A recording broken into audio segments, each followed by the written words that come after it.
everyone, welcome back to my channel. This is Nyasaina Nandovu and my name is Nyasaina. I'm so happy to have you here, and today we will talk about environmental research on pollution in Africa.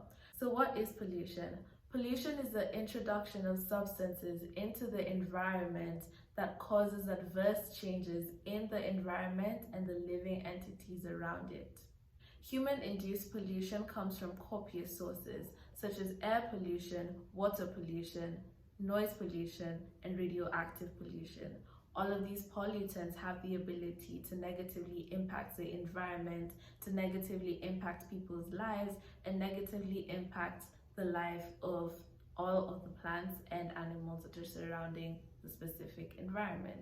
As of right now, there is a desperate need for further qualitative and quantitative data on the pollution that is produced in the African continent. Specifically, the amount of pollution that is produced and how it impacts the African ecological balance. An example of this would be the United States. The United States produces 13 billion plastic bottles every single year, and the United States is equivalent to the size of 17 West African countries.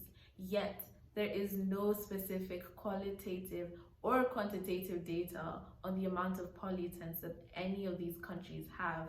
Granted that the United States has the advantage of political and economical systems that enforce precise data on pollution, they are able to facilitate ethical and unethical forms of waste management, and they are also able to avoid human-induced catastrophes that are caused by plastic pollution. The solution to this would be sending out environmental researchers and cultural researchers in all of the 54 African countries.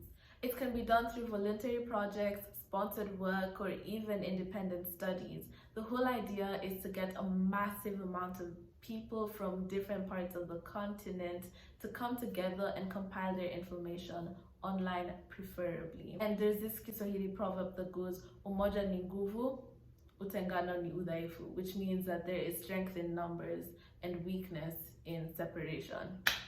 So come on! I hope you're feeling the vibe. Anyway, another way that we can have access to this information is by having companies publicly publish their quantitative data on how much pollution that they produce. Environmental vulnerability is a catastrophe that exists. It is a catastrophe that we cannot escape. So how can we help the environment if we don't know what we're putting into it? Our lack of qualitative and quantitative data reduces our ability to reduce the amount of human-induced disasters that occur.